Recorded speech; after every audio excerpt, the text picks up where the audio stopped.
Sure. Here's my car. There you go. Okay. Do you want to open up this guy now? Or wait. First, the guy's going first. No PowerPoint? You all set? And how about, oh, I didn't meet him. Let me go over and meet our third son.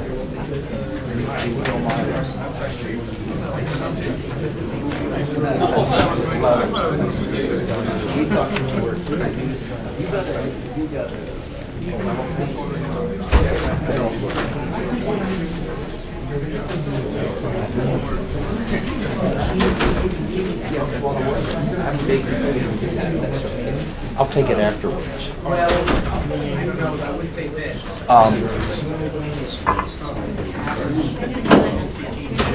Michael, are we all set up here? Okay.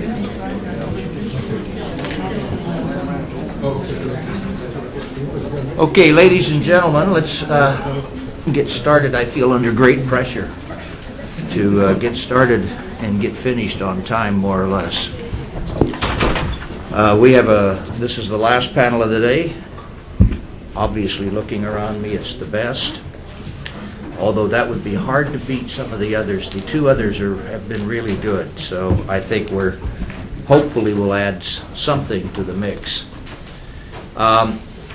We're going to talk, this is a bit of a disparate panel in the sense we have Paul. I'm not going to introduce these people. That you have their bios. If you want, I will read them to you after the meeting. I don't plan to read them to you now. We have Paul Simons, who is a friend of mine, a former colleague of mine from the State Department, to start out. And he will talk about the U.S. government's view of all of this, of the energy problems in Pakistan. Will he not? He agrees with me. That's the first time that's ever happened. And then the second speaker will be, I think, are you going to speak second? Yes. Mr. Vucetic. I have taken a lesson on how to pronounce that. And the third speaker is going to be Minochin. And so let's get started. Paul, do you want to start out? And we'll... now, I don't see that everybody else has had pink slips up here that the chairman passed to the speaker after when they started to stray too long. They'll just stand up and wave. I don't have a pink slip, so therefore I'm just going to kick you in the shins. You have, at about 17 minutes, I'll start signaling, and you've got 20 at the outset. Thanks. So I won't use all that time up. You want me to stand? Yeah.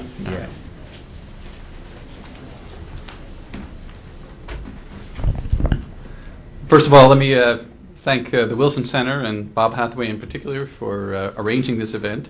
Pakistan is a very important strategic partner of the U.S., in particular after the events of 9/11. I was fortunate to be one of the first U.S. Visitors to Pakistan after 9/11 in my previous responsibilities when I was the head of our Narcotics and Law Enforcement Bureau. I was able to launch a strategic partnership with Pakistan on homeland security and on interior ministry cooperation, and so I am a big fan of U.S.-Pakistan cooperation, and I think it's very important for the U.S. to find other areas, other avenues in the economic sphere where we can cooperate. And energy is certainly one of those areas. As the President pointed out in his visit to Pakistan last March, Pakistan is a strategic partner of the U.S.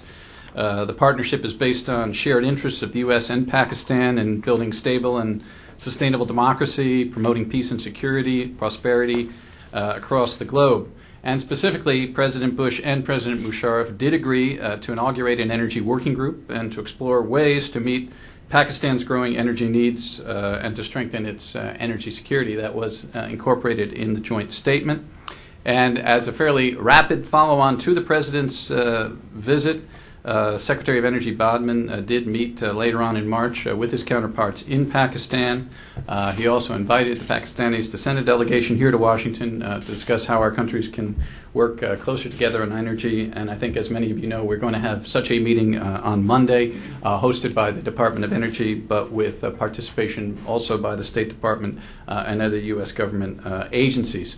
So I think we're launched on an interesting process of learning more about Pakistan's energy situation and see if there are concrete ways that we can be helpful.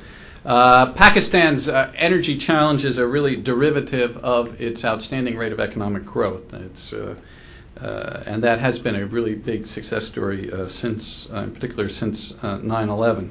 And that energy demand continues to expand. There are some estimates that it may have expanded as much as 12% in 2005.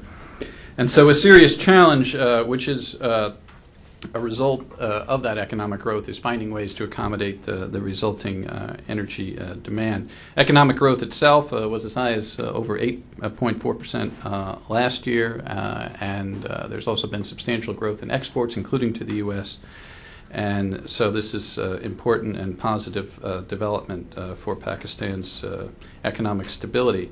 Pakistan is not the only country, of course, facing the challenge of meeting growing domestic energy consumption. Many others are in the same boat, many other developing countries. And they're also facing some of the same challenges: high costs of imported oil, resultant trade deficits, and difficulties satisfying growing electricity demand. And certainly we do see electricity as being really the main hub of the Pakistani energy challenge. With these challenges in place, and I'm sure you've heard earlier today, this won't be new to you, but we do feel that Pakistan has more options available than many other countries, than many of its neighbors. It's fortunate to have fairly substantial indigenous supplies of natural gas, which currently make up some 50% of its primary energy supply. There are some concerns about shortages of gas, but according to figures supplied to us by BP, Pakistan's proven gas reserves actually jumped by about 20% last year, an indication that there is a substantial potential there. And in fact, there are some estimates that we've seen through the IEA that say that the potential gas reserves could be very, very significant in Pakistan, perhaps in excess of 200 trillion cubic feet. So natural gas is going to be an important element of the agenda. Coal also has substantial potential. Pakistan has substantial coal reserves, perhaps the sixth largest in the world, not currently being used to any appreciable extent to meet power generation requirements. There are, of course, environmental issues associated with the utilization of these coal reserves, but it's something that needs to be looked into. Pakistan also has substantial hydropower potential, some of which is already being utilized, but some of which is still untapped. And in terms of wind power, there are a number of world-class wind sites, particularly along the Makran coast. I think these are all issues that we're going to be discussing on Monday when we meet with the Pakistani team. In terms of imports, the theme that the U.S. And other partners are stressing, in particular in view of the current world energy supply-demand situation, is the importance of diversification. I think here there are a number of areas that Pakistan can look to in terms of improving its diversification of supply. One down the road is the challenge of LNG. Pakistan clearly has the potential of bringing LNG into its import mix. LNG is growing in importance worldwide. It's probably going to provide 10 to 20% of U.S. gas needs over the next 20 years. It has the advantage that it could be distributed through the existing gas pipeline network in Pakistan.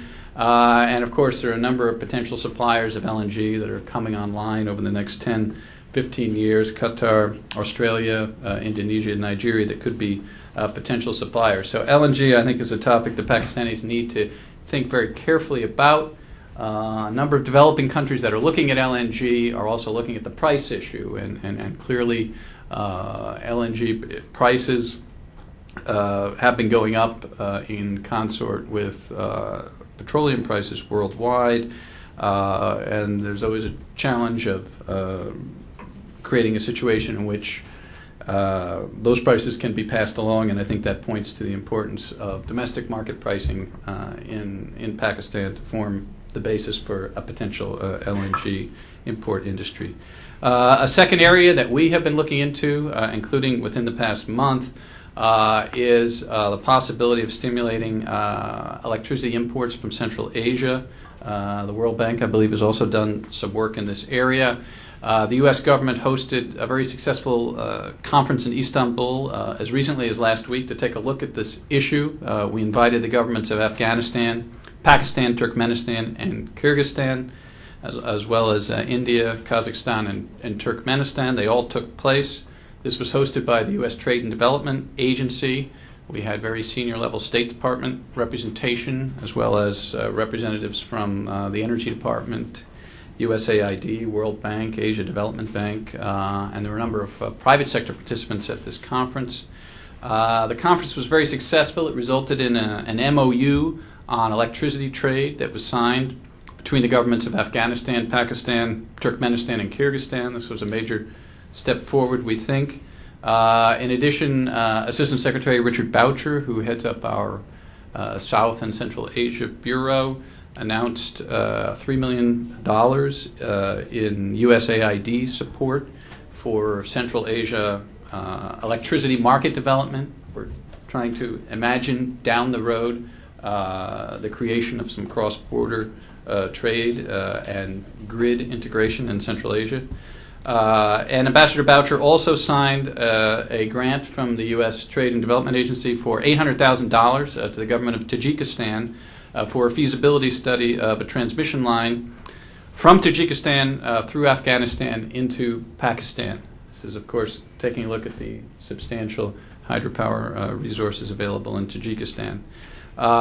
We do think that this concept of cross-border power has a number of advantages in the Central Asia area.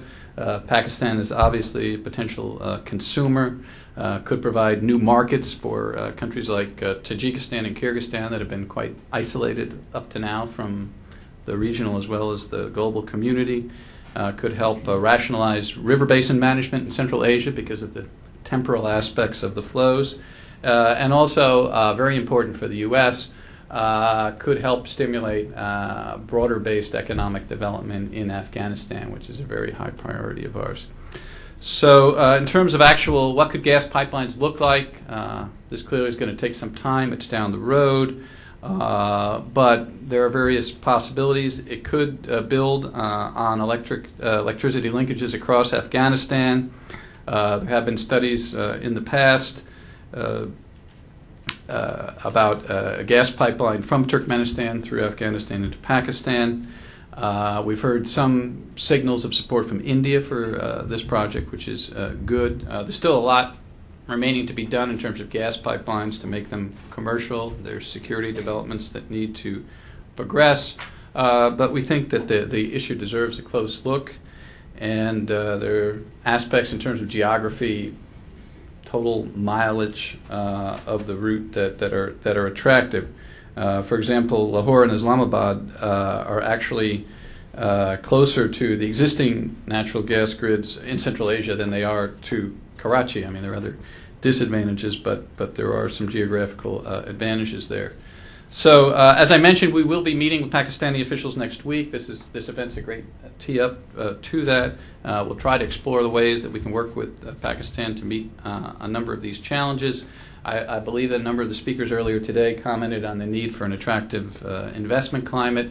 This seems particularly important to us given the magnitude of the required investments in energy infrastructure in Pakistan that are really needed to support that tremendous economic growth rate that we've seen over the last couple of years. I mean, we're looking at numbers in the range of $20 billion for power, $10 billion for natural gas over the next 10 years. So clearly the environment, the enabling environment is going to have to be right to get to, if these investments are to occur. We do believe that with the right policy steps, Pakistan is capable of attracting capital. Certainly there's the example from the 1990s when Pakistan brought on a substantial amount of investment in power sector with investor-friendly policies.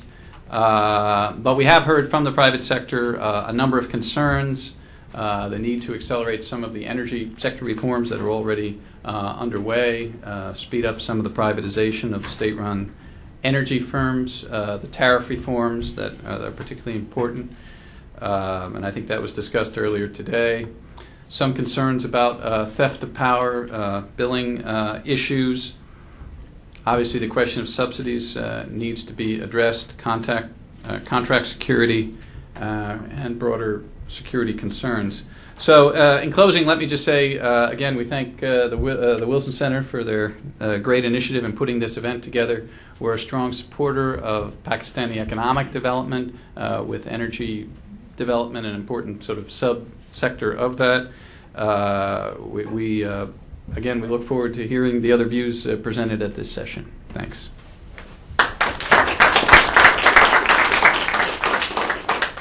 Well, first of all, I have to say, Paul, that you were, I think, only the second speaker who didn't get red carded today. So congratulations on that. Very well done. I think we will have questions at the end of all three speakers, and I've got one or two I think I'll ask you. The next speaker is Vladislav Vucetic from the World Bank, who does the electricity sector.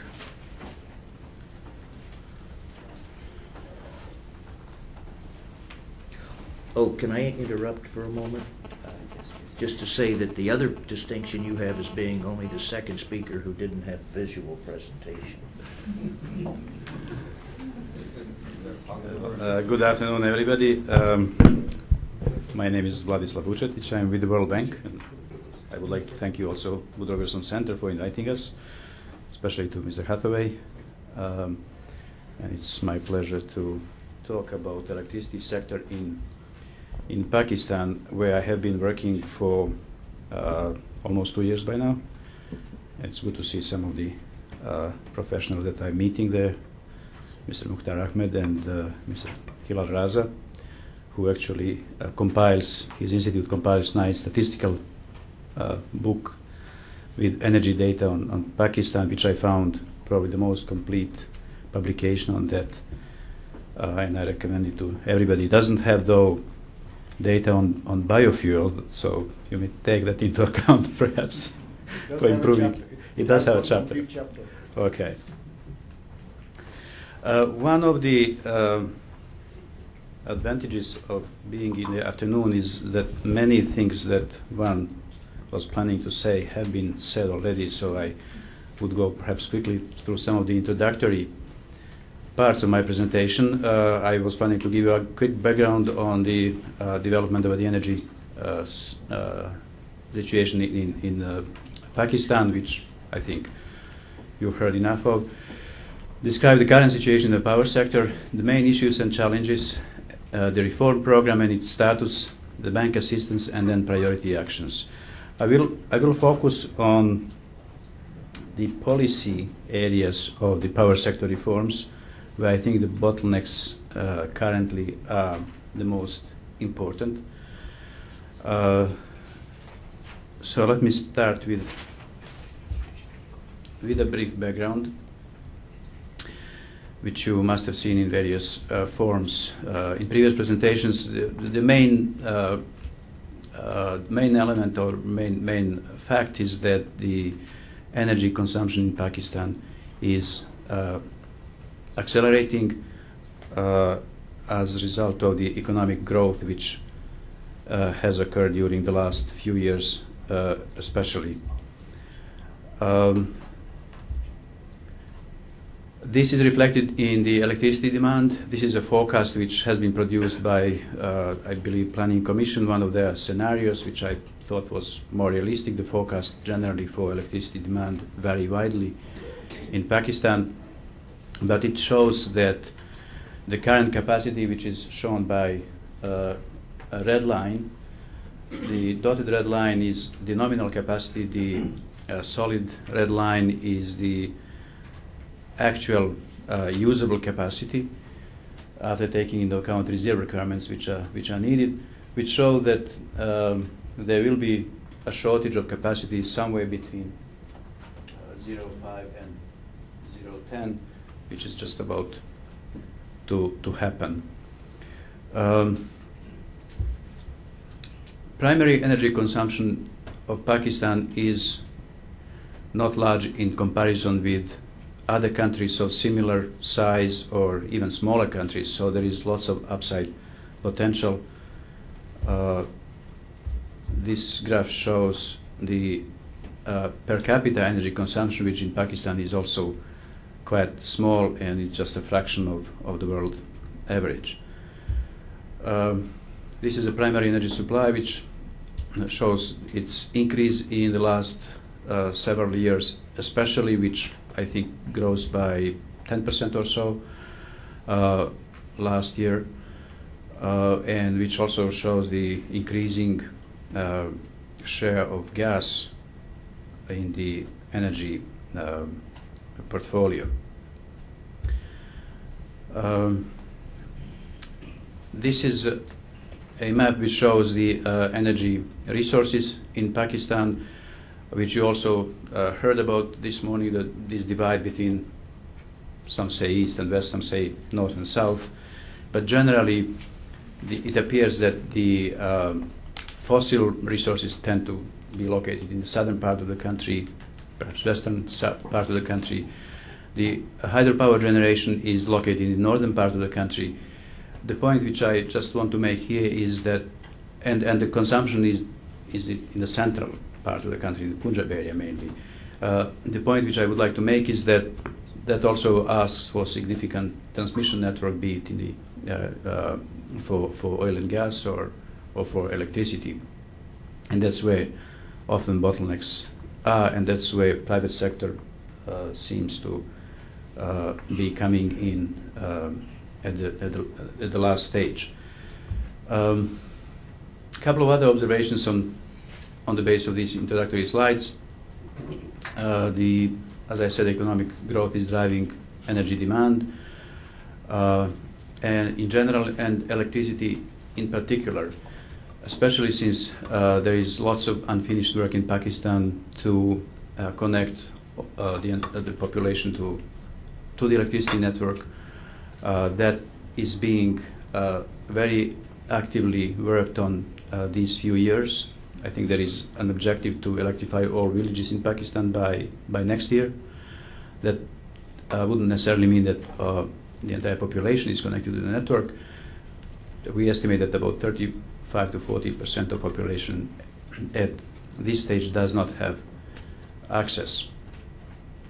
The electricity demand is also growing because of the structural change in demand of energy, where even worldwide, actually energy intensity, electricity intensity of the economy is not declining, while the overall energy intensity of the economies are. As I believe everybody knows in this room by now at least, domestic gas, Pakistan relies heavily on gas and oil, including for electricity generation. But there is a question whether domestic gas can keep up with rising demand, and I think general consensus is that it cannot, and that therefore there is a need for imports of gas as well.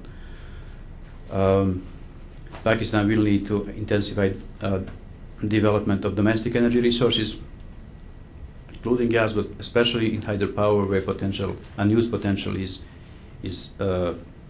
quite large, although there are significant constraints to development of hydropower, especially large hydropower. And of course, there is imports of electricity and gas as a major option which hasn't been exercised in the region. Just few facts on the electricity sector. Total installed capacity is about 20,000 megawatts, of which WAPTA has about 80% of that, 17.4 4,000 megawatts and KESK has 2 point something. Again, these data do not include captive power plant, which were mentioned in the earlier presentation as being between 1 and 2,000 megawatts. Electricity generation is 70% based on gas and oil, just under 30% by hydro, and there is a small share of coal and nuclear. Another table which shows increase in electricity demand during the last few years. The very last column shows indeed acceleration of that, which is continuing this year as well. This shows the list of IPP plants which have contributed significantly to, in the last decade or so, to the electricity balance in Pakistan, and thanks to what Pakistan has avoided electricity shortages which have been plaguing the region almost in all countries. Pakistan is just about the only country, I think, which actually hasn't experienced electricity shortages during the last 6 or 7 years, although that period is coming to an end among countries in South Asia.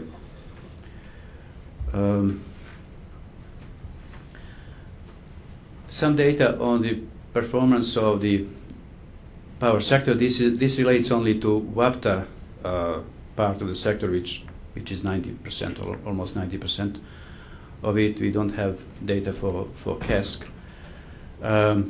It is a sector which is about $4 billion in size, 240 to 50 billion rupees in terms of the revenues, which are increasing. Transmission and distribution losses are relatively high, but are decreasing actually. These data show a 2% decrease between 2003 and 2006. Generation is increasing as well, and there is also active electrification with about 900,000 consumers added every year. If one looks at the tariff structure, one would notice the existence of cross-subsidies among the consumer categories. Generally, the residential tariffs, especially in the lower end of the consumption, tend to be lower than the industrial and especially commercial tariffs, which indicate these consumption cross-subsidies among the consumer categories. And then also the generally end-user tariffs at this stage are below the costs, and since they have not been adjusted since, I believe, November 2003, in spite of the increases in fuels and other costs in the meantime. Now, another set of observations on the basis of these slides is that because of the dominance of fossil fuel in generation, there is upward pressure on electricity prices, which has been somewhat mitigated during the last few years by larger share of domestic gas being used for generation, and domestic gas is prices for domestic gas have been increasing slower than the prices of fuel oils. The sector has kept up with rising demand in large part thanks to the presence of IPPs built in 1990s. But as I said, that is coming to the end. Losses are high, but are still better than in most of the countries in the region, actually. Pakistan does have lower losses than most of the countries in the region and are comparable perhaps with Sri Lanka in that sense. But there are large variations across the country among the provinces, with losses being especially high in KESK area, which is now privatized and hopefully that problem will be solved without too much or government involvement, or at least without government involvement for too long. But other provinces also experiencing significant losses. The Balochistan, Sindh, and northwest frontier province, as well as some areas in Punjab, including Multan. This is an important, I think, point to remember, because the problems with losses, with tariffs, tend to be associated with provinces where also economic development has been lagging, and where it's more politically more sensitive to adjust tariffs to reflect the cost of supply.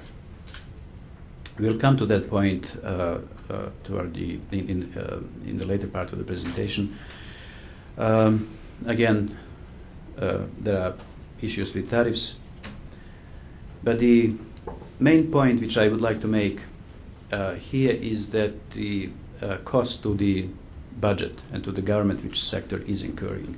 According to our estimates and the data which we have, government is injecting into the sector over $1 billion annually, which is about a quarter of the sector revenues. And there is a question as to whether that is sustainable and whether that is too high a risk for the sector. That budget at the moment appears to be able to absorb, but again, if budget comes under pressure, the crisis can happen, and 98 and 99 were not that long ago when something similar happened. Sector is also under investing. There is really not much investment happening in any elements or any segments of the sector at the moment. What are the main issues then facing the sector? Large investment needs as a consequence of increasing demand and the need to improve efficiency and reduce losses, reduce fiscal burden. Increasing operating costs and fuel prices are creating problems as well, affordability for the consumers and for the government. Large financial shortfalls in the sector and the cost of the budget. Again, high losses in economically less developed and politically more sensitive regions, combined with typically substandard services in those areas. Non-transparent financial management, suboptimal governance system. The fact is that the agency which underwrites power system losses in the sector, which is Ministry of Finance, is actually not entrusted with the ownership, which is rather given to the business in this case. Suboptimal regulation. The regulator is really not independent. Tariff not reflective of costs. There is generally inadequate institutional capacity for policy making and implementation, in spite of the areas of excellence which do exist in the government and the institutions. This is also a reflection of the fact that a lot of policy making actually was in WAPTA, in the utility itself, rather than in the government, and that has been that has led to the lack of capacity in the government and absence of regional interconnections. Some of these investment issues, I think, were discussed at length this morning, so I don't want to repeat them. I just want to emphasize that there are large investments needed actually in transmission, which haven't been mentioned much, but there are significant bottlenecks in electricity transmission system to accommodate new plants and new consumers and facilitate regional electricity trade, and there are large investment needs in distribution networks as well. The government, of course, has been aware of these issues, and they are not new, and has started the sector reforms with actually 10 years ago, quite ambitious to restructure WAPTA, improve transparency and trading arrangements in the system, strengthen regulation, improve sector governance, strengthen policy making and implementation, increase involvement of private sector, improve cost recovery and reduce fiscal burden. This is all fine and well. However, the status is not that good overall. This graph shows the restructured WAPTA. The red frame is the old WAPTA, which has been restructured in a number of generation and distribution companies, and the transmission dispatch company. This is all legally done and all exist on paper. However, restructuring is substantially incomplete because the WAPTA still controls financial flows in the sector, largely because of the fact that distribution companies do not have their own tariffs. Tariffs that were notified are WAPTA tariffs, and therefore distribution companies serve basically as collection agents for WAPTA. All the money is collected in WAPTA, which then redistributes that money back to distribution companies. And also through the governance system, the chairman WAPTA, chairman PEPCO, appoints all members of the board of directors and therefore the management of the sector. This creates the problems where the sector is neither restructured nor operates as it used to be, and it's really sort of combines the worst elements of both worlds. Both ends have certain logic. Even monopolistic vertical integrated structure, even if inefficient, has certain logic. The structured sector, competitive and so on, does as well, but being somewhere in between is, in my view, what is really the main problem at the moment in the power sector in Pakistan. Some other elements of sector reforms have advanced better than restructuring, some have not. The largest progress, in my view, has been privatization of CASC, although judgment is still away as to how that will prove to function, and we are aware of all the problems that they have this summer. Just to mention a couple of lines on bank assistance, and I have just one or two more slides then. We have operations which cover policy assistance, capacity building for regulation, and policy making, and we are planning investment support subject to progress in these important policy areas in distribution, transmission area, hydropower, and regional energy trade. A major area which have been mentioned by a number of discussants, where there is indeed significant potential, and we hope that some specific steps have started and will continue to be taken to advance it. This is the map of oil and gas infrastructure, which shows that there are no interconnections with other countries. In electricity, there are no interconnections either. Recently, there were some that connected Iran and Pakistan in the westmost area of Balochistan. But the potential for energy trade is significant. This map shows the potential flows for gas and electricity trade in the region, and it just illustrates, I think, well, the market which can be created in that area with gas that may come either from Central Asia or Iran, or from both places, electricity as well. There was just a month ago a conference in Islamabad, the first conference actually which brought together the governments of Central Asia with Pakistan and Afghanistan, where an agreement was reached to create a working group, which has been created, and to initiate the analytical work to prepare project for importing electricity from Tajikistan and Kyrgyz Republic into Pakistan. Lots of work remains to be done. Security issues in Afghanistan are on everybody's mind, but I think they, subject to the not worsening significantly the existing situation, they could be dealt with. I would like to conclude with a list of priority actions at this stage in the sector to unblock the current stalemate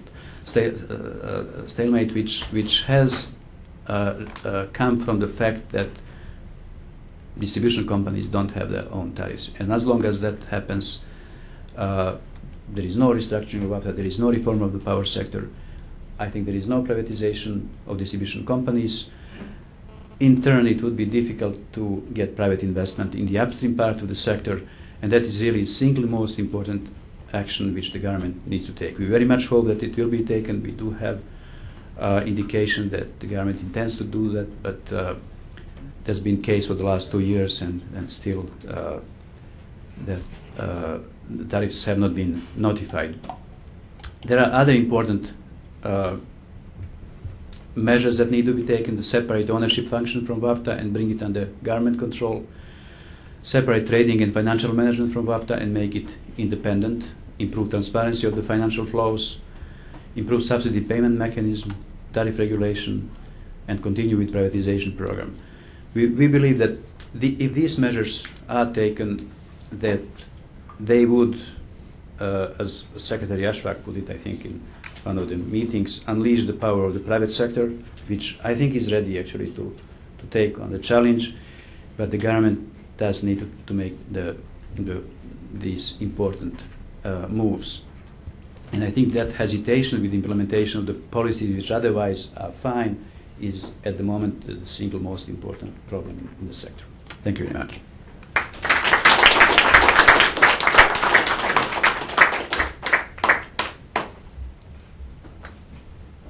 Thank you. We now will hear from Sanjeev Minocha from the IFC, who will talk to us about promoting private sector participation in oil and gas projects. He also has a visual. But it's late, we probably need one. Okay, thank you very much. I'm going to try to shift the focus a little bit. This is going to be a totally micro look at a particular subsector. But before that, thank you for inviting me. I'm Sanjeev Minocha from the International Finance Corporation, part of the World Bank Group.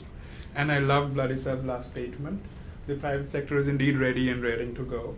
And we've been sort of involved with the private sector. I'm going to give you a flavor of some of the transactions that IFC has done at different points in time. And in some senses, our approach to those projects, or what we thought, the roles that we were playing, and the way it's changed and how things are changing, give you a flavor for financing needs in that sector. Not in terms of magnitudes or the macro picture, but in terms of what kinds of financing these projects need. And then sort of from there move on to a situation where we will talk about how is the international financing industry looking at projects in let's say, extractive industries, in sectors that are extremely sensitive worldwide now. I've probably already spoken to you about this. This is exactly what I meant. We will give you a quick, brief introduction on IFC. We'll keep it short. It's a very general introduction. Financing needs, examples, and extractive industry considerations. Okay, this is just an introduction for IFC in one slide, so to speak. We are the largest source of loan and equity financing for the private sector in emerging economies. Won't get into the details, but the point to note is that as an institution, we have the ability to span the entire spectrum of pure equity financing right to project finance, corporate finance, and therefore dovetail what we can provide or financing solutions to the precise risk profile of the project and what it needs. We have commercial funds. We lend commercially. That's the next point to pick up. And essentially, we expect our projects to then effectively be working commercially completely. This is essentially what I just spoke about in the oil and gas sector. We have about a $2 billion outstanding portfolio today. Half of it slightly is in loans. This is upstream oil and gas. This is typically exploration production in pipelines, service companies. We have about 48% loans, 46% in equity, something in between. This is not typical. Typically, institutions like us would have, and I'd like to come back to that later, institutions like us would have something like 80% in loans, 20% in equities, and things like that. But this sector is unique with different kinds of needs. How do our clients and how do companies view us, some of these things? Long-term financing, we talked about that very briefly. risk sharing with them. So essentially we are exposed to precisely the conditions our clients are exposed in the markets, whatever risk profiles. Environment and social best practices is good. In-house capabilities, essentially we can, and again, don't want to sound this like a marketing exercise, but just to give you a flavor, because we'll come to the concept of IFC role. We have expertise in various functions, legal, insurance, essentially looking at various aspects of company or project's operations. We are seen as de facto political risk mitigators. Again, good. We have relationships with the governments and the member countries we work in. Gives some advantages there. Gives advantages of that kind also in cross-border projects, because IFC is seen as a very neutral entity with the private sector. Some of the other areas and linkages, we'll touch upon those a little more in detail later, so I won't get into it right now. Okay, typical upstream oil and gas field kind of profile. What kind of financing do you need? Initially an exploration stage, and there are needs. I mean, you need to find new reserves for oil and gas, particularly in the markets that we operate. Typically, these are low investment needs, and this is what you're trying to see. The low investment needs, pure equity, high risk exploration capital that's needed. And as you move through, this is a little difficult to read probably. As you go through appraisal, development stages, production management, abandonment, you'll see the operation becomes more amenable to sort of debt financing. You get into situations of pipelines and transmission, or you get into LNG projects, you're going to classic project finance situations, absolutely solid structures. But you start very soft. That's the message, and it's high risk. This is the risk return profile that typically you would see in the life cycle of an oil and gas project. You start with low capital investment. You can have very high returns, essentially the nature of basically the risk reward profile. And as you move forward, your investment needs keep going up, and essentially you move into more sort of lower rates of return. This sounds a little too commercial. We want to be a little more developmental today, so I'll move on.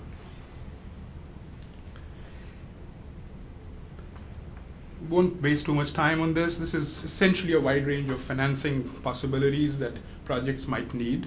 There are all kinds of products. Not all of these products are available in all emerging markets. I'll give you a very simple example. You'll see revolving credit somewhere on the debt side. It is very difficult to do revolving credit in Pakistan today because there are concerns of short-term flows in and out of the country. Whereas internationally, you would see that typical companies, and this is the most common product that you see companies financing themselves with, and comes from the uncertain needs of a project's financing. I mean, if you have a very, very successful well, you immediately need more funds. If you keep on drilling and you're not hitting any success, you just don't need funds. There are some discussions we are having with counterparties there, and can we open this up for players in Pakistan? And of course, the products that you see are essentially designed with different levels of risk-reward features and can sort of dovetail in the kind of project you're financing. Okay, I'll get into some key examples of projects that IFC we've done. We were engaged with PPL. We made investments with this company in 1982, I wasn't around, 1982, 1984, 1994, and 2002. If you see the theme of this, if I was trying to just think back and said, how did we approach this project at that time? And in fact, the theme is right there in italics. It was essentially you were trying to promote growth of the domestic oil and gas sector, really. I mean, that was a very broad brush kind of an approach. You were trying to sort of catalyze investment.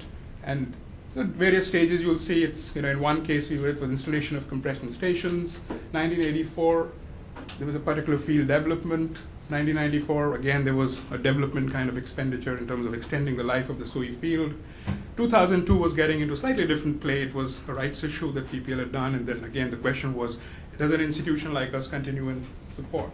I'll give you some flavor on this.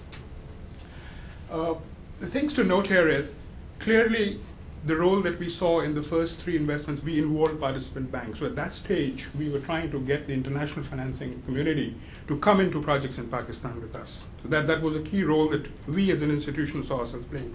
This is key, and this theme will come, and we'll touch upon it later. This is key. There is a need to attract financing interest in a market if you want to broad base the market and grow it. Very, very key. And in fact, institutions like us want successful projects in our market so you can grow the whole sort of dynamic around it. Then came the issue of, again, IFC does not finance companies which are majority held by the government. So this is an example where you'll see there's some tiny contradiction creeping at some point. Essentially, somewhere, and I think this was probably 97, there was, I think, the government had taken over Burma's interest. They had taken over 64% interest. At that time, the discussion that IFC had with the government was, okay, at the right time, when the conditions are right and the framework is right, at that time can PPL be privatized? So in fact, the discussion that we had as partners at that time with the sponsors who were the government and some private partners was, all right, we stay and we help the process and take that process through. From our perspective as an IFC, from a private sector point of view, it was an important role to stay there and continue lending the support. The roles that we saw, very simple, very straightforward. In the 80s, issue was foreign exchange availability was an issue. We'll go ahead and provide it. Mobilizing funds, we talked about it. Neutral role, and the last one, of course, was just stay and contribute to the privatization discussion. Very simple, straightforward, typical, classic. What shall I say? An institution that supports private sector investments. Very classic objectives. Things begin to change a little. Next, another example I like to take is we worked with NE in Pakistan at that time, Lasmo Oil. Clearly, the theme here was it was supporting foreign investment, and this investment was done by IFC in 2001. Nothing great about the product, 40 million financing for a field development. But again, the issue was long-term dollar financing, reduce perceived political risks. Again, the whole issue of showing projects that can succeed and getting projects to move. Demonstration effect, and of course the bank was heavily involved at that time in the sector, and we wanted to create some investment to follow through. A more recent example. This is ongoing, but I just took this example because I'm going to use this example to show how things are changing, how perspectives are changing, and how financiers like us now like to see how the projects are dovetailing into the development process. How are we approaching sectors which can be extremely sensitive? And I'll just touch upon those. I think all projects, and it sort of spreads out of a little out of the oil and gas sector as well. This is what the world is looking to. This is what we're expecting from the private sector, really. How do they come and create sustainable projects? The company is called Diwan Petroleum. This is an excellent example. This is, I would say, almost next stage. Supporting domestic private sector participation in developing natural gas reserves. Now, if you look at this industry, this is an international industry. You will see very few. There's the national oil companies, or you will see international players, juniors, large majors, but you see very few domestic private sector players in this segment. They're always far and few. You look at other countries, look at India, look at Brazil. Brazil opened up in '97, and before that there was no private sector there. So the thing is, does the private sector have a role to play in this industry? And the question was, does the local private sector have the interest, number one, and the ability to get involved? Now, in this case, there was a lot of interest. And then we have this prime example where this is a domestic company belonging to a well-established group in Pakistan. They are operators and have an interest in a particular block in Punjab. It's gas. IFC is providing financing for them. Again, because this client is new to the sector, we are mobilizing funds for them from the international markets, providing equity support. And then I want to touch upon this, the beyond financing role. Projects can't just be financed and be done. The whole concept in this sector is very, very different. The issue about planning financials and investments, issues about sustainability, environmental management. Are companies in this sector geared to be able to really sort of hit the road running, really? I mean, can they take on the challenge of managing environment and social aspects? Risk management, organization development, different kinds of roles. I'll come back to this probably later, let's see. Okay. The focus on development impact. So what was this project? It's a gas development project. How does it dovetail into the development scenario? Contribution to energy self-sufficiency. I think we've discussed gas. I'm sure we've discussed quite a bit of gas in terms of gas is 51% today in Pakistan's primary energy mix. It is growing. It's a market that is growing. It's a clean energy fuel. So, I mean, the arguments are there. This needs to be supported, period. I won't get further into it. The other aspect which we are not touching on is the issue of pricing. I mean, we know gas pricing today for valid pricing in gas compared to the opportunity cost of, let's say, LNG imports. I mean, there are savings. It's obvious. You produce more gas domestically, there are savings to the economy that get generated straight. Now, just to move away a little bit, from our understanding in Pakistan, I mean, it is a gas play. It's a market which is severely a gas play. But the thing is, in terms of domestic resources, as we understand it today, some of the new finds are smaller. I mean, they are not huge mega finds. I mean, and there is a need always to attract the middle kind of companies, not maybe majors, but maybe large independents, smaller independents, junior companies to get involved in the process. And we've seen that work in many, many markets around the world. These smaller companies are playing a very important role in this sector as well. Revenues to the government. Now, when we were doing PPL, probably I'm sure we didn't even bother. It was a line somewhere. But today, this is an issue.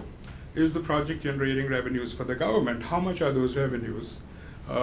In what form? Is it fair to the governments? Because at the end of the day, that revenue also goes to the people. It is the country's resource that is being developed. Contribution to social in this particular case, just to give you a flavor, you probably remember we're doing about a 40 billion debt financing, 12 billion in equity. Project investment is about $90 million. This project is projected, again, on oil prices, which is anybody's guess, and again, then linked to gas prices. This could easily generate for the government about, let's say, in the reserves as we know it today, not any new reserves that are developed, something like about $150 million straight over the coming years on a present value basis. And that amount is more than what the contractors will make on this project. This is typical of oil and gas projects worldwide. There is a government take and there is a contractor take.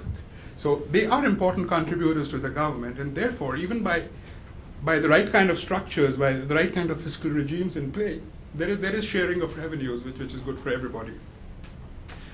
Contribution to social development programs. Now, the footprint for this project, I'm just using this as an example, it is in a remote part of Punjab. The client itself has looked at what are the neighboring communities, and are you sort of, what impact are we making to the neighboring communities? Very, very few people in that area. But nevertheless, there are programs and concession arrangements in Pakistan, in fact, mandatory require a company to invest funds in social programs. So in this case, there is a clear production tied contribution that needs to be made. And it's, I think, a very good model. I mean, it's not much from a project's point of view, yet you are there and you can invest. Of course, these things have to be done in conjunction with civil authorities and the local provincial government. Employment and trading, the sector I'm talking to is not very employment intensive, but nevertheless needs a lot of training. Okay, this is my last slide, and I think I'm doing okay because I'm just about beginning to see this. Okay, last slide. This slide essentially talks in terms of a different approach to financing projects, and this is true today for IFC and the World Bank. In fact, this is a joint sort of thing that we've developed with the World Bank, and it is getting true for commercial banks worldwide growing. I mean, this is where this is hitting. We know Latin America, we know what's happening in Bolivia, we know what's happening in different countries. There is a reaction. This is resources. There is a sensitivity. There was this question: so do these projects contribute to development? Yes or no, or is it just make some people rich? I mean, what's the whole key? It's a very sensitive sector. And when you invite this, the idea is to start looking at how this project dovetails into with its stakeholders, how it interacts with the stakeholders is key for projects like this. First and foremost, mitigating environmental and social risk. Essentially, I mean, the kind of approach that institutions have, you definitely are looking at all stakeholders, not just the private player or just the government. You're looking at all stakeholders, civil society, everybody's involved. Benefits to local communities are the benefits of these projects getting in for local. Now, this doesn't sound like an international commercial bank, right? Because I've been doing banking for a while. These things were, they were important, but they were always on the side. Now they're coming center stage, very clearly. We are, in fact, learning today in terms of how do you do these things right? How do you not go over and how do you just stay right? The last, of course, is governance risk to project benefits. each of those development impacts that I talked about, are there risks to those benefits being realized? Yes or no? Institutions like us are being asked today, you say that this is the benefit of the project. Is it creating it? Now, the good thing is, clients that we work with are increasingly seeing this as a social license to operate. And increasingly, there is a sensitivity that we need to factor all these things in to do our projects, right? And we're happy we have projects. I gave you an example, not many people know. Elements of these things were built in our analysis, and elements of these things were built in and discussed with our clients. They are aware of the responsibilities. That is it.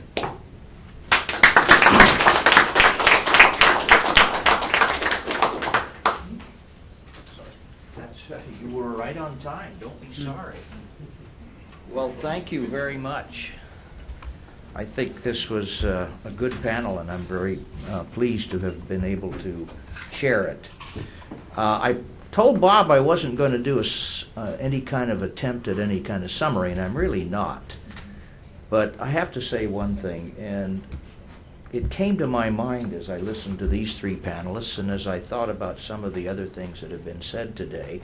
The title of the old song, What a Difference a Day Makes. Well, it's a little more than a day, but 5 years ago, this meeting would have had a very different tone. The U.S. government, forget the political context of 5 years ago, would have been haranguing even more about privatization and so forth. The World Bank, the electricity guy at the World Bank would have been screaming about the IPP problem. And I doubt if the IFC would have even been here, but if they had, they wouldn't have been looking for business. So, and what's the difference? It's really the fact that we're dealing now with a very different situation in terms of Pakistan's growth. Not only the growth of the last couple of years, but a picture of sustained growth over the next many years, hopefully, we hope. And that has changed the energy outlook drastically. It's changed it in the sense that they need to get busy and figure out how to meet the energy deficit, but it's a good problem. It's a better problem than the one they had before, and that's why I think this conference is so remarkably on time, timely. So anyway, now with that not so very profound observation, I'm going to open it for questions. Mr. Hathaway, he needs a microphone. We don't want his pearls of wisdom to be missed. Must have been a long day, Bill. Actually, I want to make a brief observation picking up on your question, what a difference a day makes, and then I'd like to ask Paul Simons a question. It's been noteworthy to me that the D word has not been spoken, I think, all day, democracy. So picking up on your observation about difference over the last 5 years, it's an interesting question, and I certainly don't have the answer for it. If anyone else wants to take it on, I'd love it. But I'm curious. Can Pakistan have a democratically elected government susceptible to the vicissitudes of public opinion and simultaneously have a long-term economic vision? I don't know. Are investors, either Pakistani investors or overseas investors, more attracted to a Pakistan with a stable, albeit military government? Serious questions. I don't know the answer. I don't pose it as a question now. I simply put it on the table. My question is for Paul Simons. Paul, I want to try to put what we have been talking about all day long into a broader context.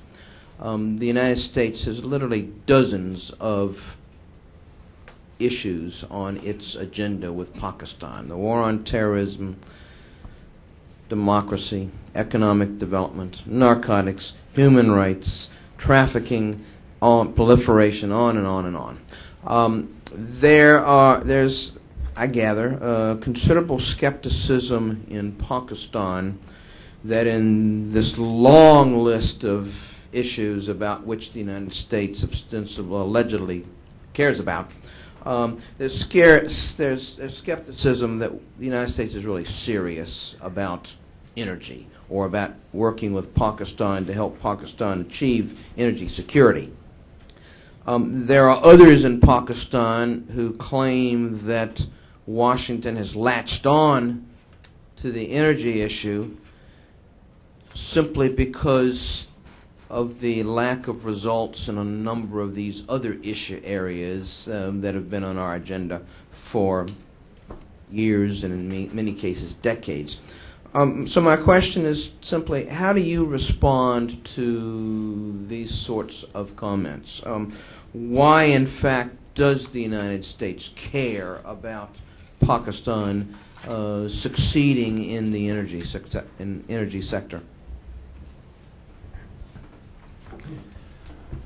Well, I would answer that by basically saying that, again, echoing Bill Milam's comment, Pakistan's really turned a big economic, made a major shift in its overall economic policies in the last 3 or 4 years, and appears to be set on what looks to be, a fairly sustained path of very, very high growth rates, which, from our perspective, is a really good and favorable development, and something that we think will contribute to stability, will help promote democracy in the region, and basically lift up the whole region. And energy is obviously an important component of that. In order to keep that economic growth rate going, we need to see, they've got to have the energy resources available. So I do think you really can't pull energy out and treat it as a totally separate unit. It's a vehicle to keep this progress, this remarkable progress that we've seen going on. That's not to say we can't, deal somewhat discreetly with the energy challenges, but I think from a U.S. government perspective, the energy challenge is a piece of the broader, very successful economic growth performance that we're seeing, and we're working with Pakistan in a lot of different areas of that economic package: the trade side, the investment side. You just look at the structure of Pakistan's exports. We're obviously the major market, and the U.S. ability to absorb Pakistani exports has been responsible for a fair amount of the employment growth over there in the last few years. So, and in order to keep that engine going, they need to get the energy picture right. So I think energy is important, but economics are important too. It's part of a bigger package. I think we'll be able to devote some resources to the energy side of the house, but I think we can't keep we shouldn't take our eye off the big picture here. And the big picture is this shift, and we're seeing it not only in Pakistan, also in other parts of the subcontinent. I think it's changing the whole face of the development debate worldwide. We have a different kind of debate on development than we did, say, 5-10 years ago. And so it's a good thing. It's a good thing. The other part I think that we're particularly interested in from a sort of sub-regional perspective is this idea of can we achieve some kind of regional integration on energy, on electricity or on gas, that can help bring Afghanistan, some of the other Central Asian republics kind of into the fold. And we've had this restructuring inside the State Department, which I'm sure you're aware of, where we've brought our South Asia and Central Asia folks together. And we think that will also help create a bit more policy coherence in terms of the way we look at some of these sub-regional initiatives. So I would say in terms of the sub-regional integration and energy as part of the broader economic success story, that's sort of the filter through which we look at energy. Obviously, Pakistan, in terms of global energy, is not a huge player, and Pakistan doesn't have an enormous impact in terms of global energy markets, and probably won't for some time. But that doesn't mean the issue isn't important in order to keep that growth moving ahead. Paul, if you had been here this morning and heard Bob ask the opening questions, which all started with if, one of them was if Pakistan is going to continue to grow, then it needed to solve this energy problem that it's facing over the next 20 years. And he didn't ask the question, but I would ask if Pakistan's growth and its political and economic and social, I would add, development is important to us, which I think it is, then this growth is important, then the energy question is important, and then it's important that we help where we can. A whole bunch of people have had their hands up. I remember this lady whose name I've forgotten at the moment, back here is the first one.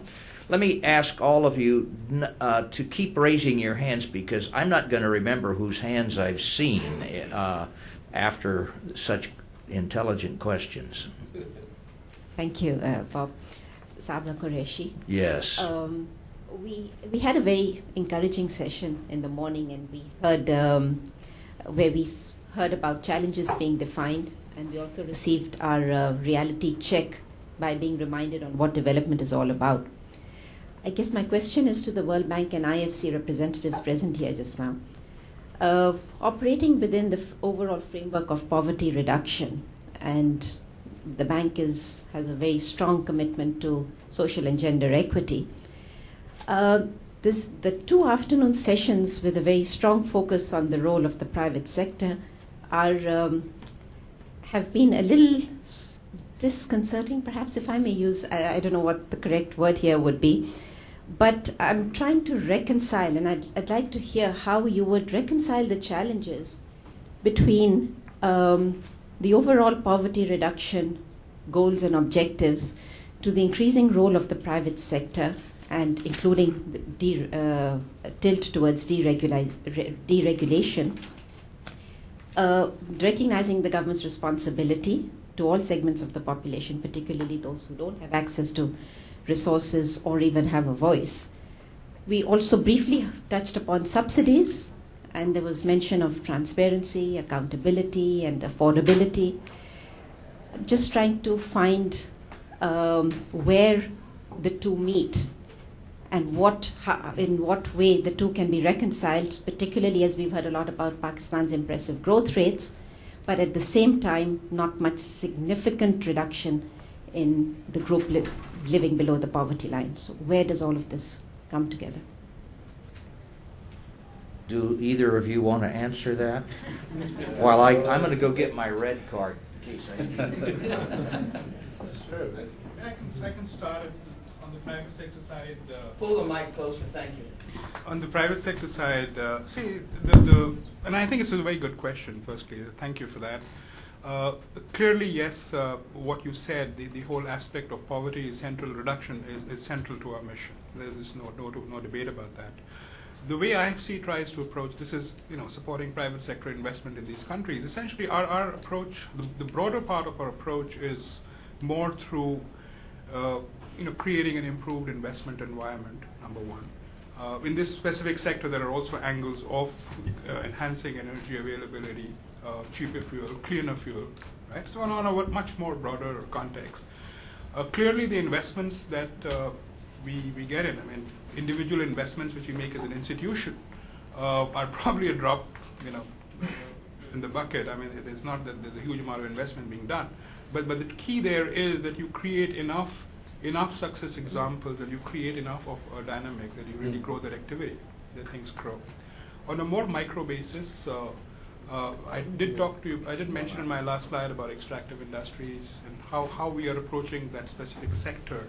Clearly, and I'll just leave that thought with you. Clearly, we are not seeing investment projects in isolation anymore. We are looking at them as interacting with their local communities, at least. That's my sort of take on that.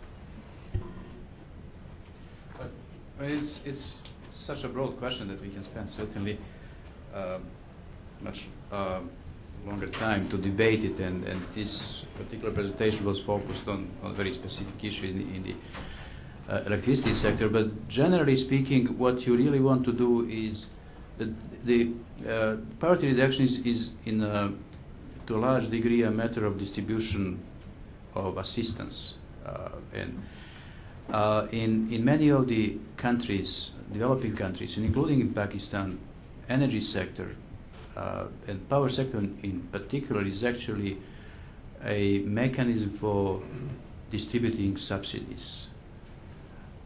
But it is typically done in such a way that those subsidies do not reach really poor. And one major dividing line is really who has access to power sector and who does not have access to the power sector. It tends to be that those that don't have access to power sector also have disproportionately large share of poor in them. So by improving the transparency and financial management and accounting in the power sector and knowing at least where the money goes and to whom it goes, it would be actually important first step in trying to answer your question. And the power sector, I think, can help in that it does improve the management of the sector, improve the transparency of the sector, and improves the efficiency of the sector, and relieves the government funds for a true poverty reduction that then the government can devote really through better ways, whether that is subsidizing in a more targeted way consumers who are poor and who cannot afford the minimum electricity consumption or some other ways. So I don't see really any disconnect between the larger involvement of the private sector in the power sector or energy sector in general, and between the strategies for poverty reduction which the governments or the World Bank are supporting. Okay, I don't remember exactly the order, but he had his hand up, you have your hand up, and I know the lady over here does. Somebody else did too. Zafar, I know. Yeah. I was going to respond a bit to the question this lady raised. So if I may. Oh, the first questioner? Yeah. Do you want to? Just wanted to add a little bit to what was. Do you want to wait, or do you want to do it now? I think if I do it now, we'll remember what she said. Otherwise, we'll forget. You'll remember what she said. Okay.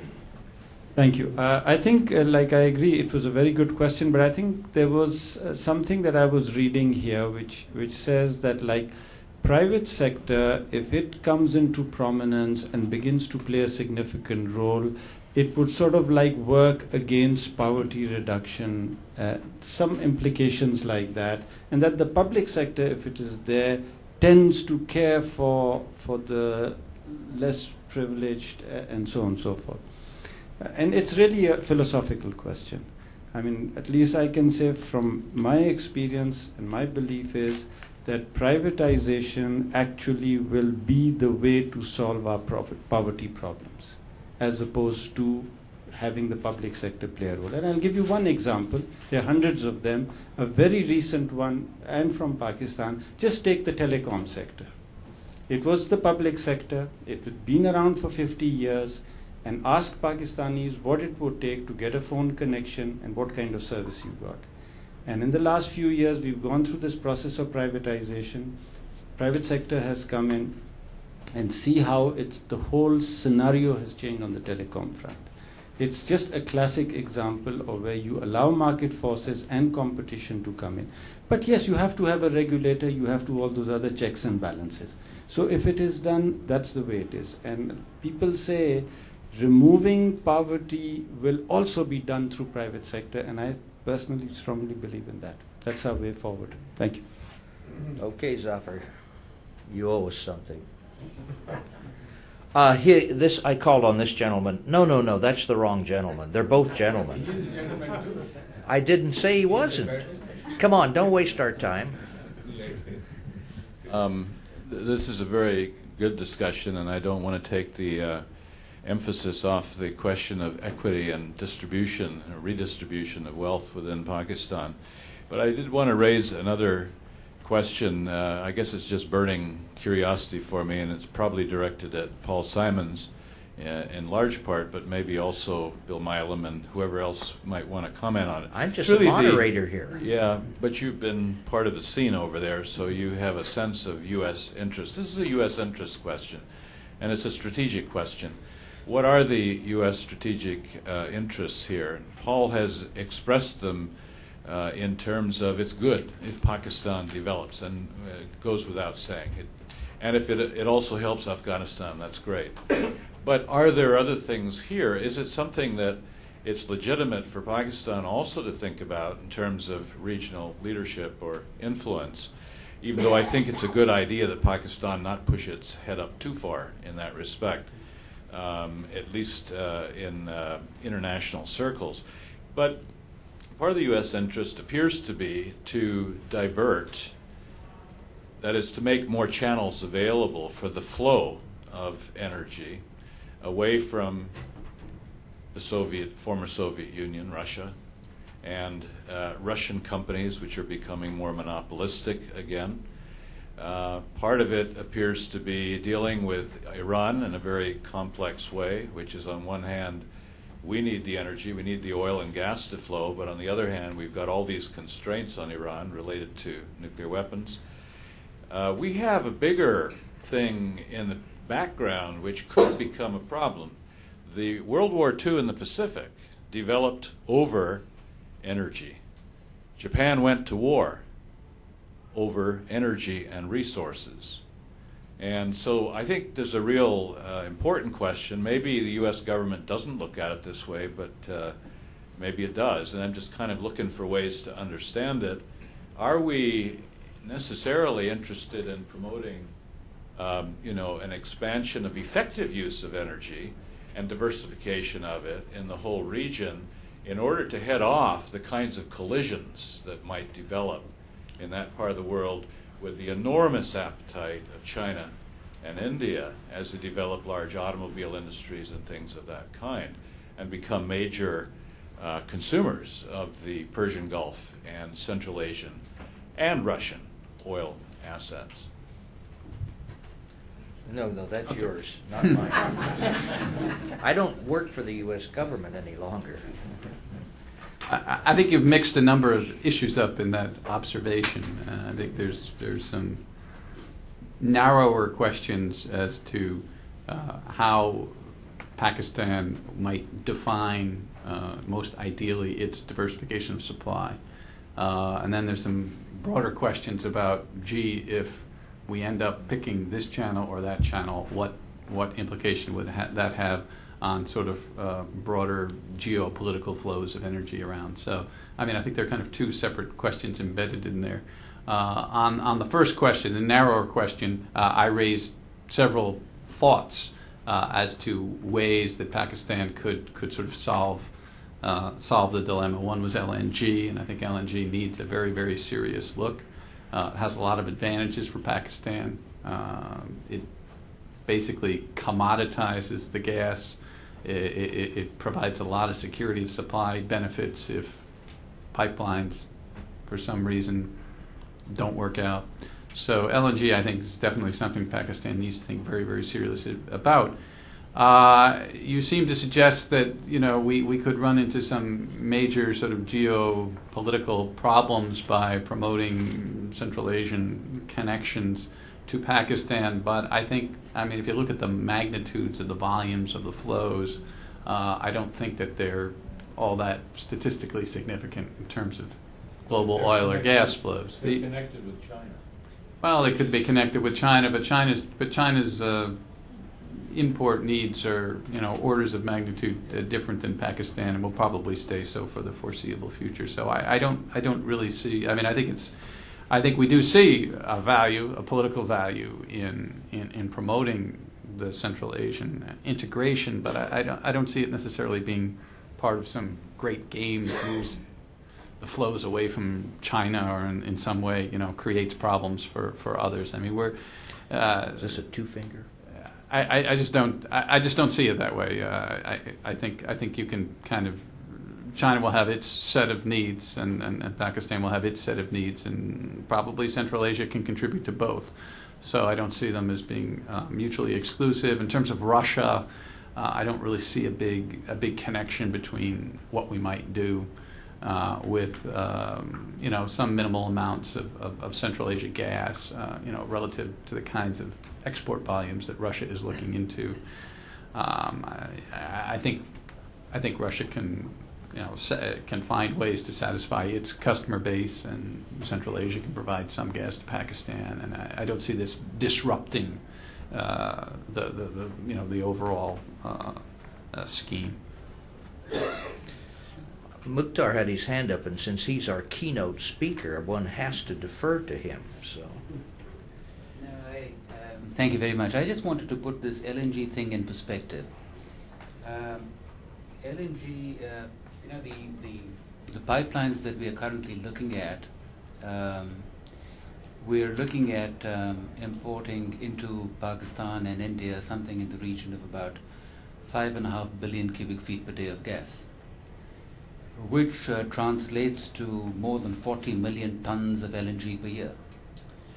Now, to put things in perspective, Qatar, which has been an LNG producer for the last 10 years, has, despite all the support that it has had internationally, been able to develop capacity in the region of about 22 million tons a year. So to say that LNG could possibly substitute for pipeline gas is probably not a realistic. Is probably not a realistic assessment. thank you, Mukhtar. I don't want to get into a big debate on this, but go ahead, Paul. No, just to respond just very quickly. I don't think I meant to suggest that these were exclusive options, but that Pakistan ought to be taking a look at LNG. And plus, also, global LNG markets and supplies are expanding at a very, very rapid rate. So the forecasts are for multiplication by an order of tenfold over the next 10 or 15 years. So we do expect those markets to deepen quite a bit. Okay, you got your hand on the microphone. Yes. Take advantage. Thank you very of it. much. I appreciate. If we look at how things are developing these days and look at this wonderful meeting, looks like it's the party time, and we are all having a lot of fun, and everything is fine and hunky-dory. My concern will be the day after.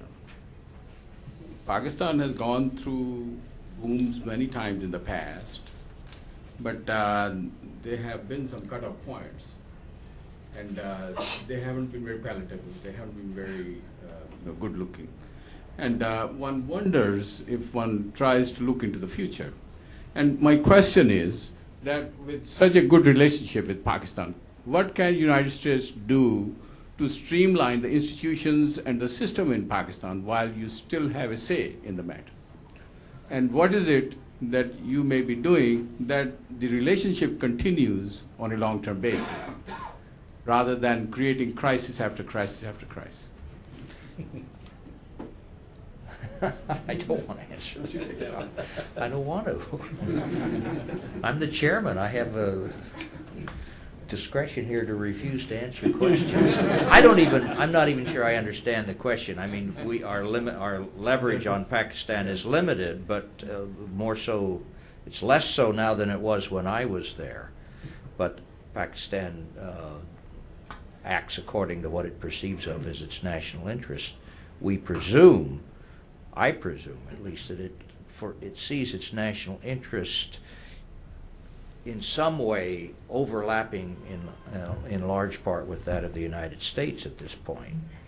And I know some Pakistani analysts who are saying that, in fact, unlike previous ups and downs in our relationship, that this time the contiguous interests are going to last for quite a bit longer, because we each have the long-term permanent interests are quite similar in many ways. So the question is, to the extent we can influence them on the economic side, I suspect we will try. I won't be part of it, but I suspect we will try. If you're asking whether the economic growth rates are sustainable, the answer is yes and no. They never are completely, but and right now I think I see some dangers to the growth rate that they're maintaining, but they could change policies and change that quite rapidly. Anyway, that's all I can say. I'm going to, this lady back here has had her hand up, and she may actually ask an easy question. I don't know. I'm Pearl Hacker with the World Cindy Institute, and I'm wondering what considerations are being given to the effects of energy development, specifically hydroelectric power, on the people of southern Pakistan and access to water resources like drinking water as a result of the construction of major hydroelectric projects like the Basha Dam. That's really a question you have to ask, I think, to our energy advisor here. That was a question from this morning, really.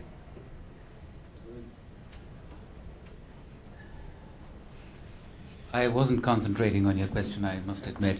But let me see if I've understood you. Are you talking about the impact of the development of Basha Dam on water availability in the south? Is that what you're saying? Yes. What are the considerations of what effects may result? Well, I don't profess to be an expert in this area, but I do believe that they have done the homework, and the recent announcement by the government regarding the development of 5 or 6 major hydroelectric projects has taken that decision was based on an analysis of what that would do to water availability north to south. And I think there is a degree of comfort within the government that no part of Pakistan, particularly the south, would be deprived of water as a result. I'm sorry, I cannot get into any further detail. I'm not an expert in this area. Okay, this gentleman back here's had his hand up at the corner there. Back corner, there it is.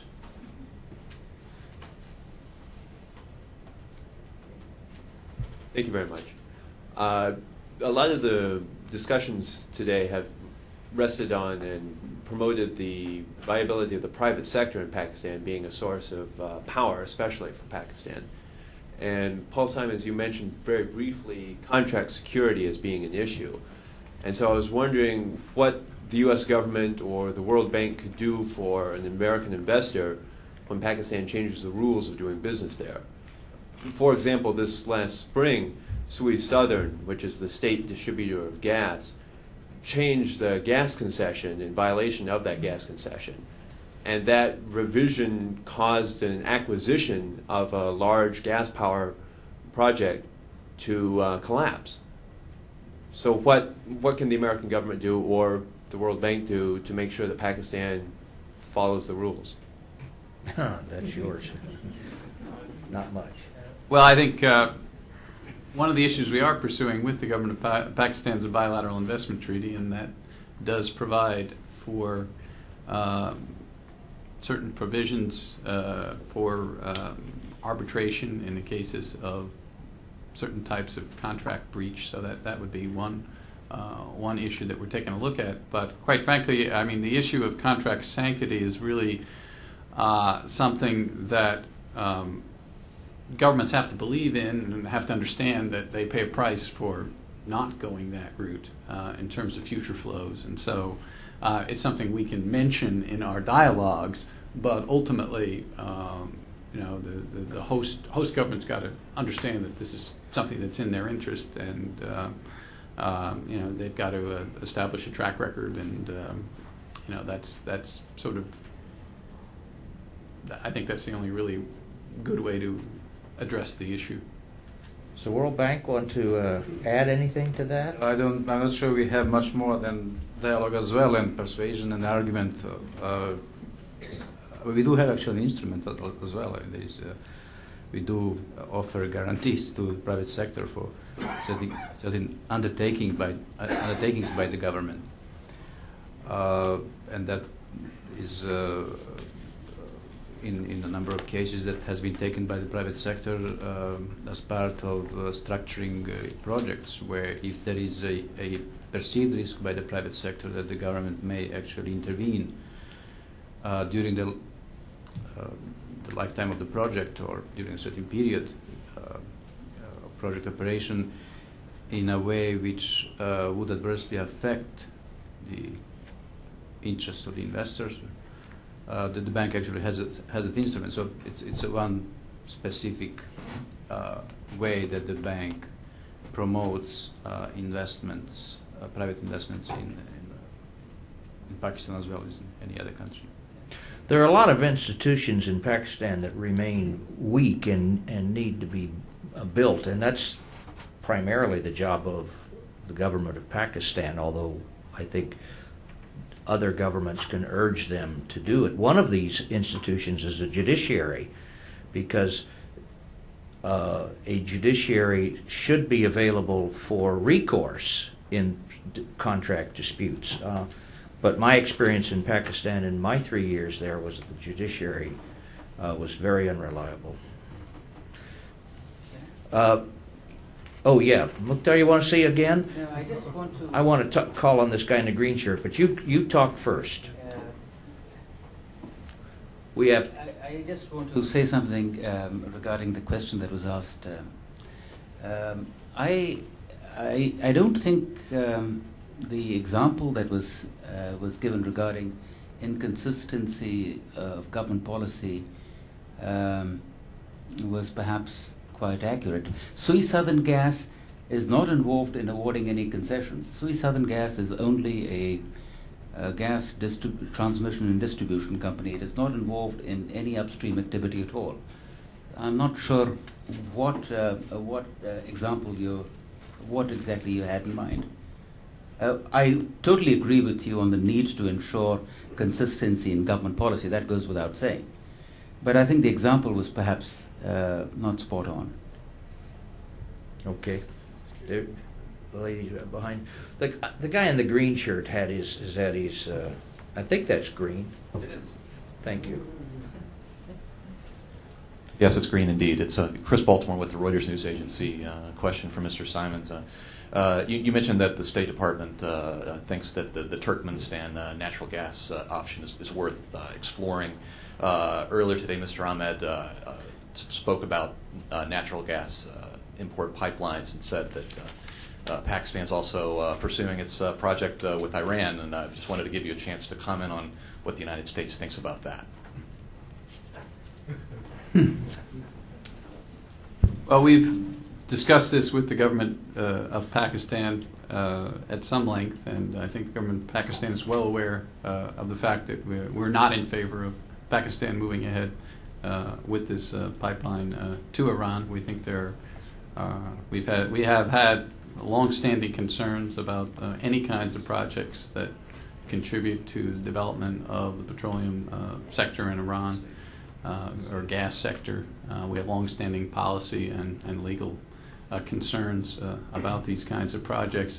And we also have concerns related to whether these sorts of projects would be good for Pakistan's own energy security in view of just overall levels of risk associated with relying on a country like Iran for a substantial portion of future energy supplies.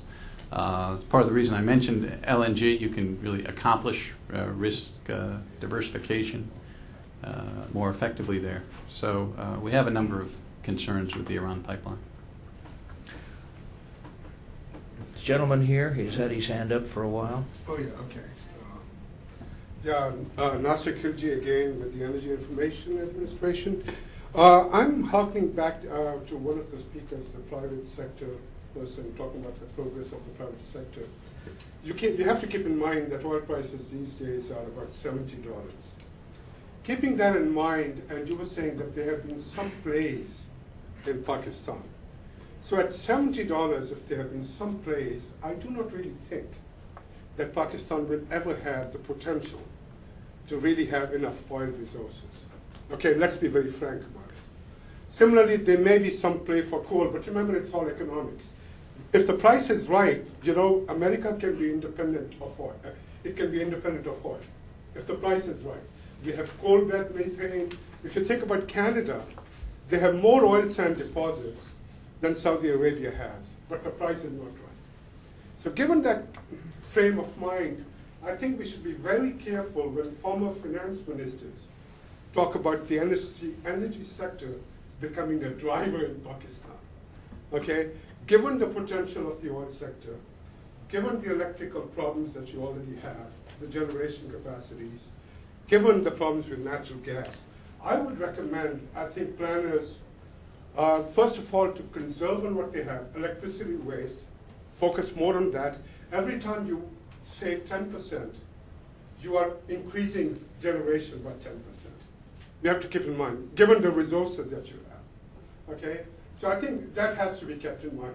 Now talking about what a difference a day makes. I wonder which day that was. I think it was 9/11. That did a lot of things to the Pakistani state of mind. There have been substantial resource flows from the USA for strategic reasons to Pakistan, which has helped them to have growth rates of about 8.4 and 7%. Remember, two observations don't make a trend.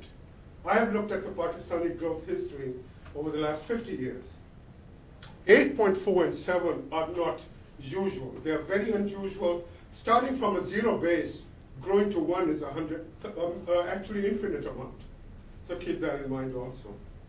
The third thing is, well, I hope that this time around you get the pieces fit. That's another song. Let's hope that this time the pieces fit. But please be aware of the fact that Pakistan can never really be an energy driver, cannot really have an energy sector that will drive it. We have similar problems in the USA. Every time we have an energy bill that says we want to be independent of oil, we want to have a hydrogen economy. So maybe we should be also learning from the US. We also go into that utopia sometimes. Thank you. Well, the former finance minister is no longer here to defend his position. So we will convey your thoughts to him. I've got 4 minutes until we're supposed to call it quits, but of course I see a number of us probably are ready now. But if there's any other questions that can be asked in less than 2 minutes so we can get a 2-minute reply, I will be happy. But I won't be happy if this is going to be longer than that. The lady back here.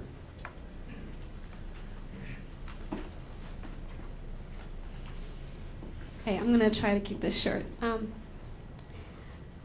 I have a question probably more directed towards Asad Umar and Zafar Khan. I wanted to ask about strengthening the domestic private sector and what the nature of the relationship is between domestic energy companies in Pakistan and the foreign MNCs. Earlier it was mentioned Shell and Caltex have a large investment activity in Pakistan's energy sector. There's been a lot of talk today about FDI, private sector investment, and the lack of capital-intensive technologies in Pakistan currently. So I want to ask about the question of technology transfers, especially from MNCs that possess this capital-intensive technologies to the domestic companies in order for them to move up the industrial value chain to higher levels of the value chain, as well as for the industrial upgrading to occur on a systematic level for the domestic Pakistani commercial energy sector. I'm going to have to wear my glasses because I didn't recognize you without them. Who's going to answer the question? Zafar? Oh, okay. Technology availability is an issue. I don't think it's a fundamental issue. I don't think it's a principal issue. However, yes, it is an issue. But there are ways around it. You heard the presentation from the U.S. Chamber of Commerce and the other presenter in the previous session, talking about U.S. companies being much more willing to enter into contractual agreements in Pakistan and being less willing to take equity exposures. And you can structure transactions which are built around that principle. I will not name the company because I don't think it's public information now. But just to give you an example of how you can still get the technology deployed, there is a fairly significant gas field in Pakistan, which is a mature field, and it is expected to go into decline in about 5-6 years' time. The technology available within the company and the technology available with the operator, which is a Pakistani company, will see this field essentially wind up and being abandoned in about 10 to 12 years' time. That company is getting into a technology agreement with one of the majors, and that technology agreement has the payoff on the basis of the additional gas extracted from that field relative to what can be extracted at this point in time. So absolutely state-of-the-art technology gets employed. You're able to extract the additional molecules which you otherwise would not. There is no equity exposure for the major. So therefore, there are the world of finance has many structures available today which allow you to have modern technology deployed without necessarily the big MNCs coming in and investing into the country. Okay, it's 5 o'clock on the nose according to my clock. And therefore, we're going to have concluding thoughts, I think, from Zafar and Bob in whichever order they want. Well, thank you, Bill, and thanks to all three of our panelists who, though you have spoken at the tail end of what's been a long day, nonetheless you didn't disappoint, and we're grateful for your contributions to this discussion today. I'm a little bit worried about one thing. Mukhtar Ahmed has been with us the entire day, which makes me wonder, doesn't he have anything better to do? We are flattered and honored that you were able to spend the entire day with us. I hope that you have come away from this experience realizing there is a lot of friendship toward Pakistan and a desire to be helpful. And I want Zafar to come up here and make a couple of observations. But let me just say finally, lest I forget to say it at the very end, that we are deeply appreciative for all of those who really inconvenience themselves. And I'm talking particularly about people who came from Pakistan, but I'm also talking about people who came from other places that required them to get on a plane and travel. None of this would have worked had it not been for all of you speakers, as well as you in the audience who spent some time with us today. So our thanks to you. Zafar, would you have some concluding comments?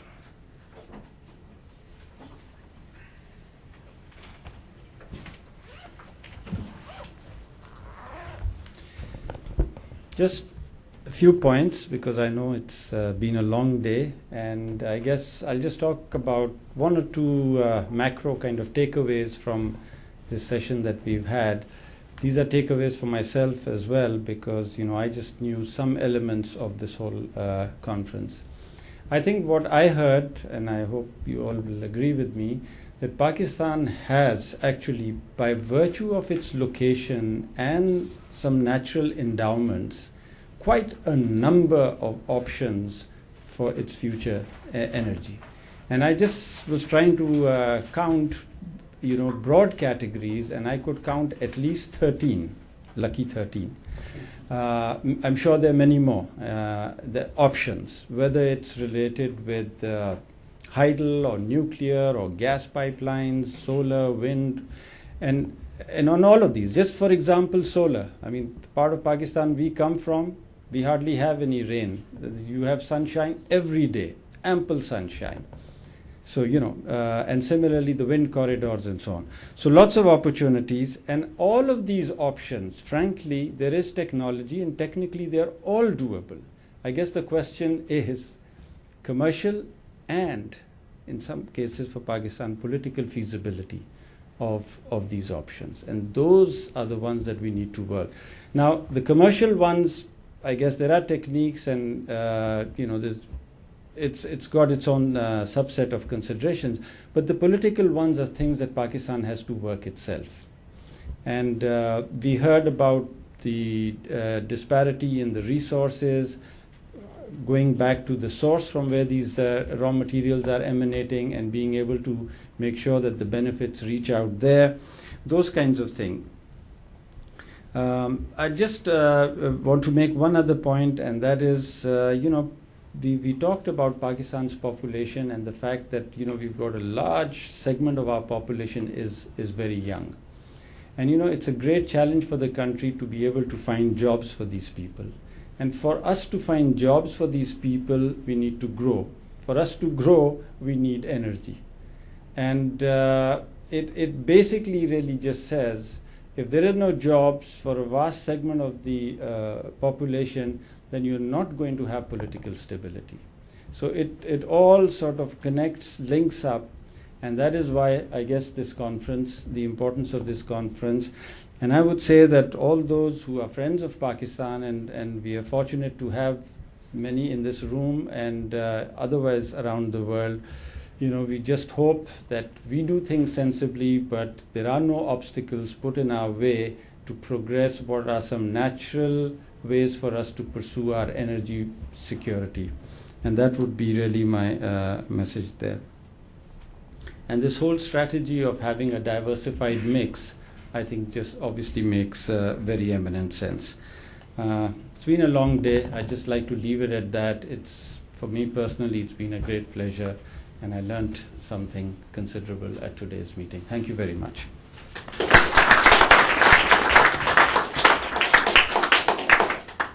Thank you, Zafar. I'm not going to keep you to the announced departure time of 5:15. I would like to leave you with 3 thoughts.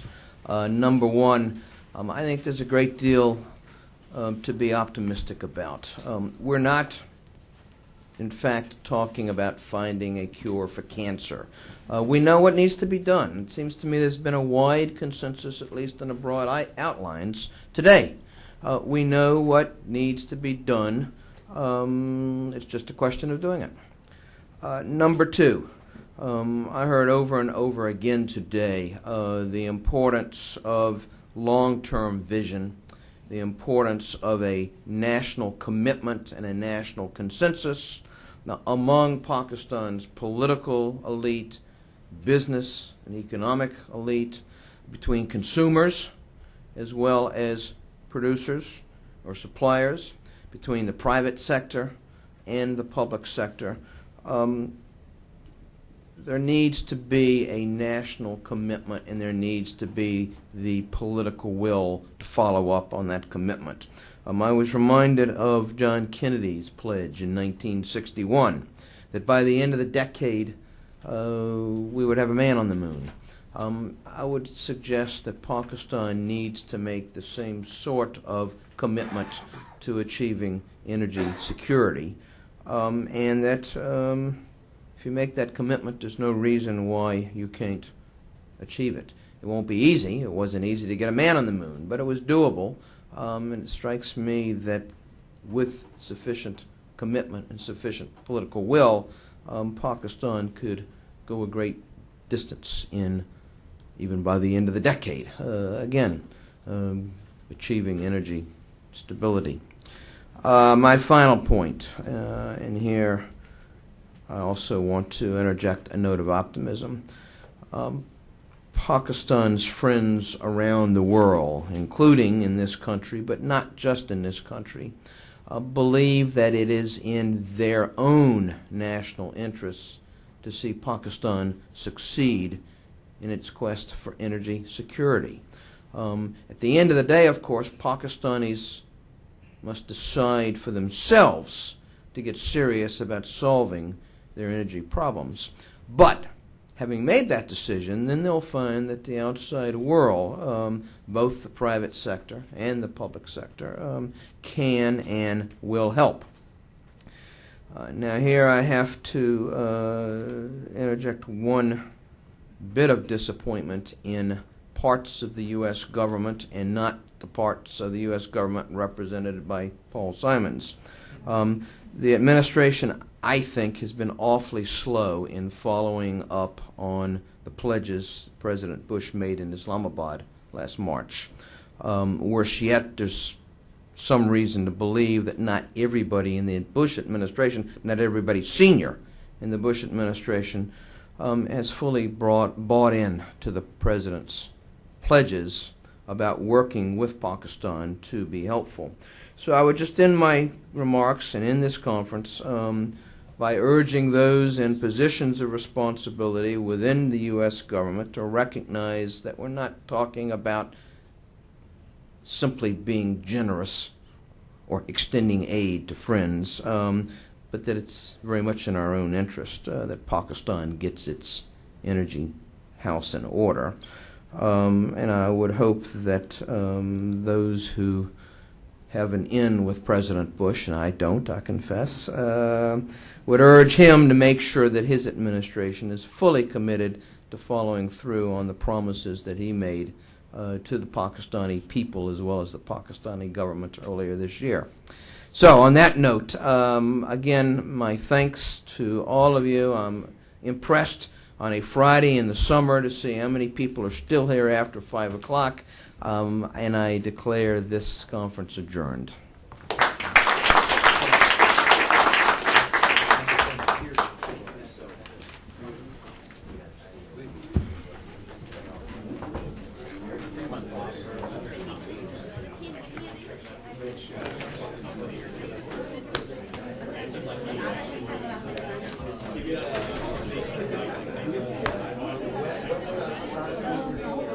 Are you off?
Oh, great. Oh, thanks a lot. I think, unfortunately, I'm without any cards, but I'm happy to take them. So I know you're speaking with this delegation. I'm actually based in Islamabad. Oh, very good. At the Alternative Energy. Oh, excellent. And I just wondered what the... I mean, I know you're talking about the bigger things, but I'm interested in the rural energy. I'm not that familiar with it, but I'm sure there's a lot going on. Okay. But in the next few days, what possibilities there would be to discuss? I know the head of the Alternative Energy Department already on this delegation. I think I'm going to go over for at least part of it on Monday. Okay. I'll try to make it.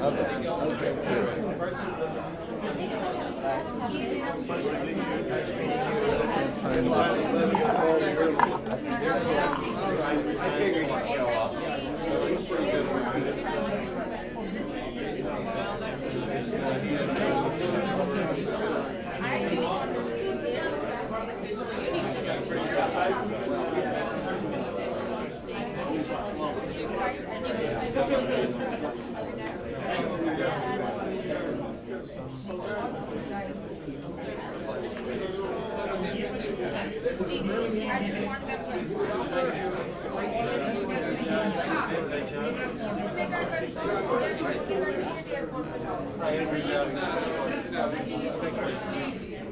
It's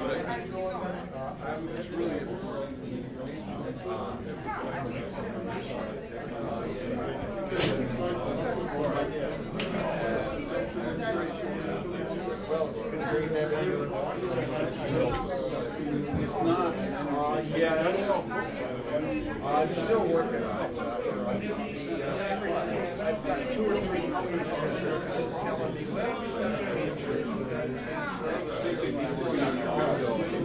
but I will be in Karachi next probably Friday night. I'll be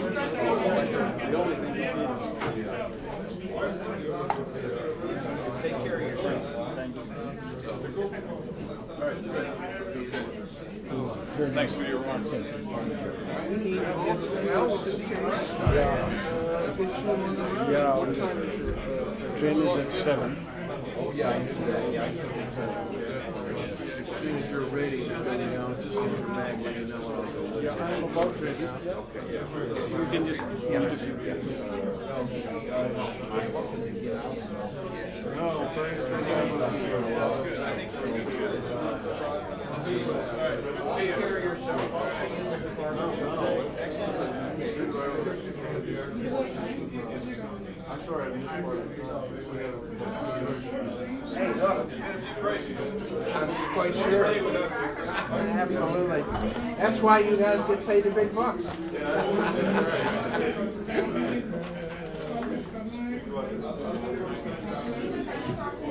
Thank you. 2 days in a row now, you bailed me out and saved me and helped me and everything else. Possible? Very good bailing because we had to walk in. Thank you so much.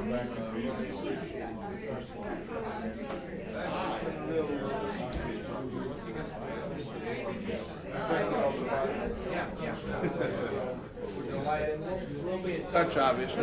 You go look forward to publishing. Okay, have a way at it. When you want.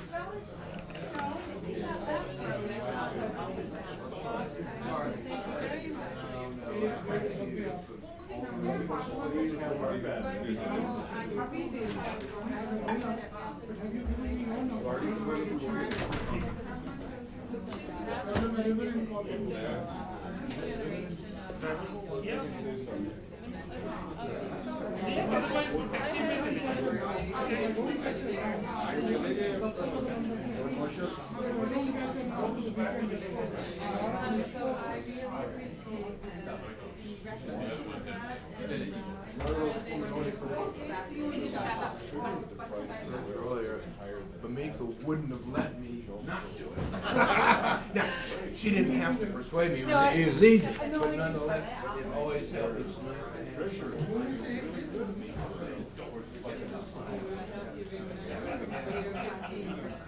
Okay, all that garbage. Thank you. We look forward to getting a revised essay from you. And terrific. Thank you. It's good to see you.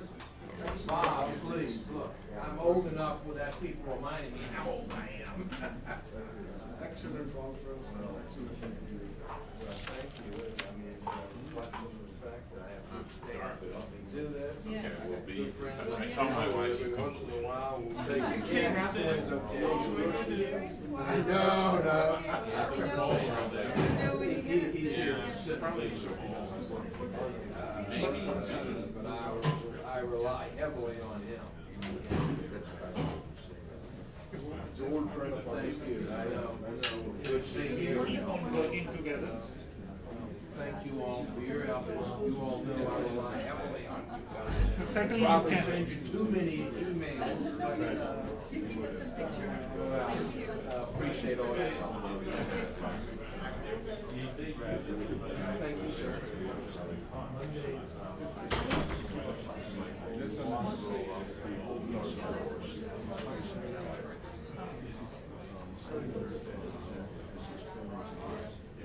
He said he was taking the train. He is, but he's got his bags. Sometimes they talk about those things too. Anyway, listen, I probably And because you see the brains of the country, people, they became disenfranchised in Pakistan because they went and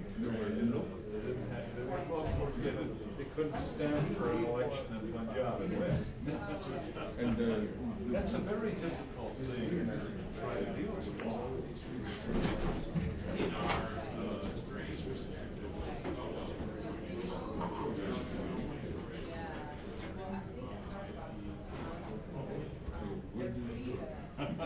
Life goes on. But it's a pleasure. It's a pleasure to see you and see running people to the game and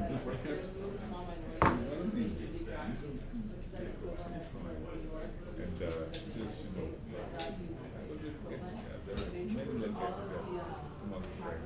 sure. Sure. Okay. Surprise. I hope you can do it. Basically, yeah. As long as they figure out how to redistribute their wealth and stuff, it'll be a lot more. Good presentation. All Good around. presentation. It's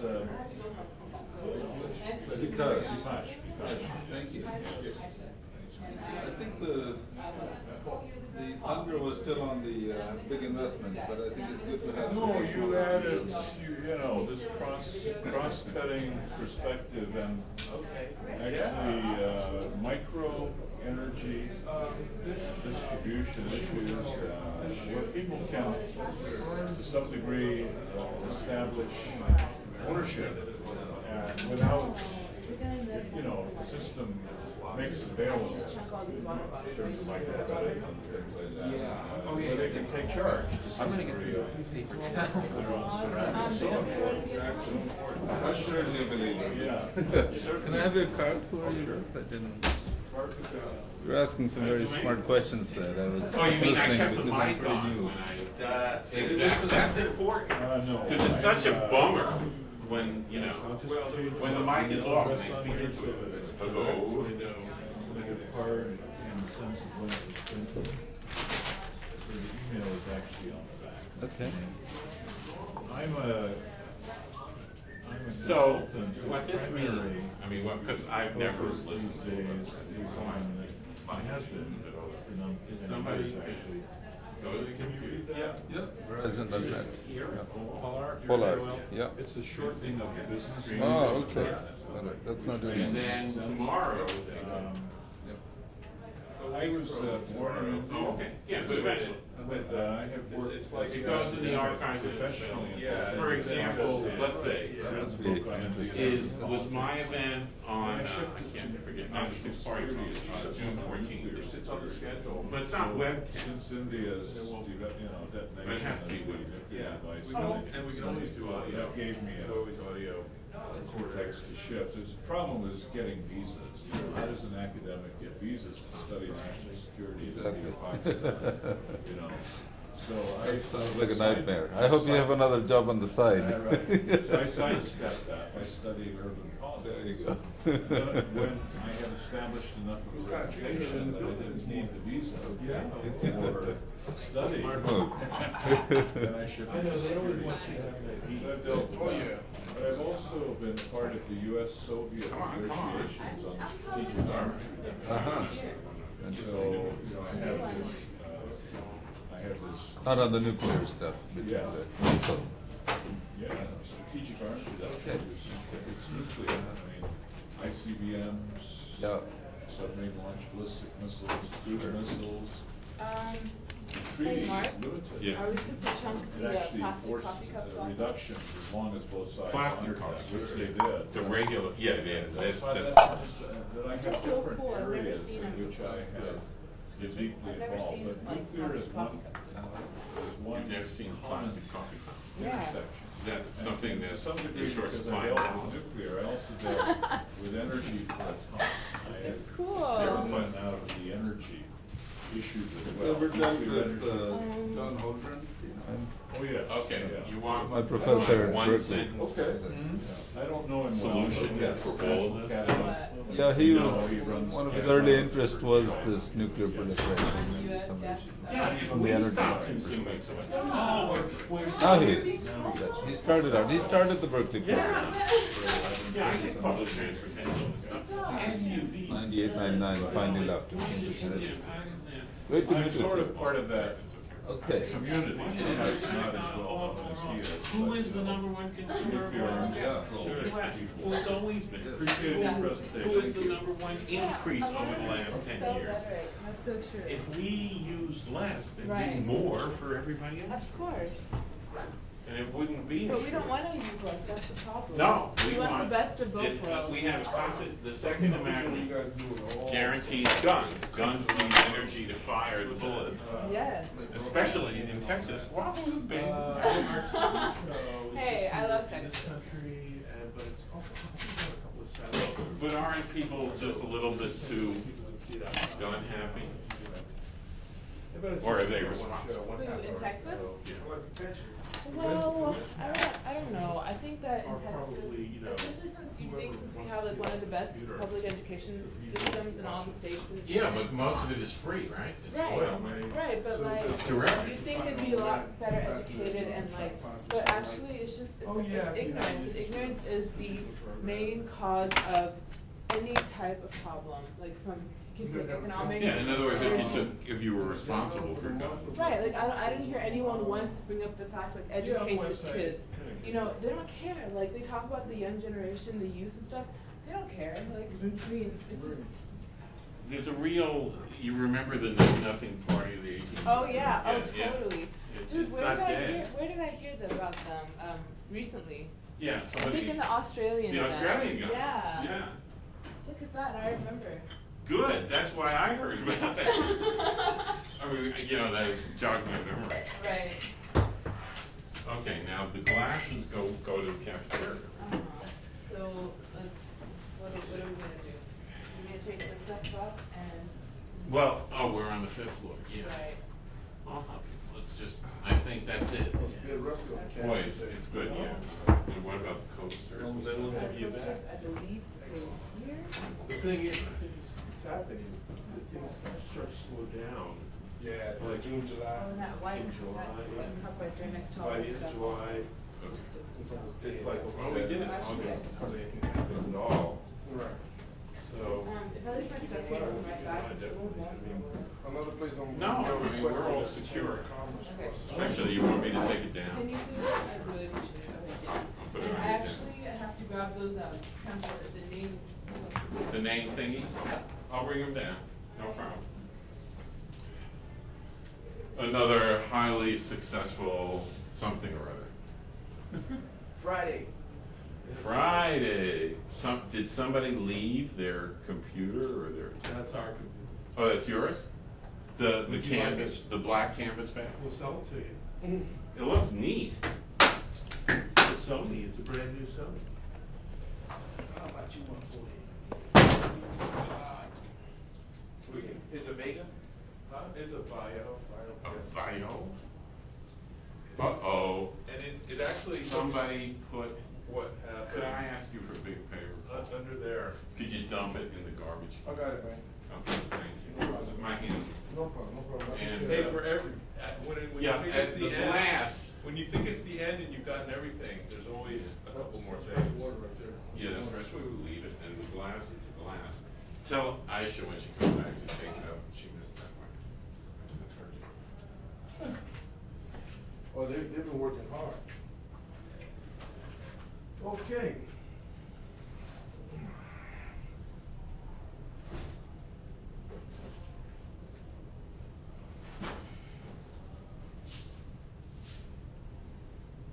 Oh, where am I hauling this to?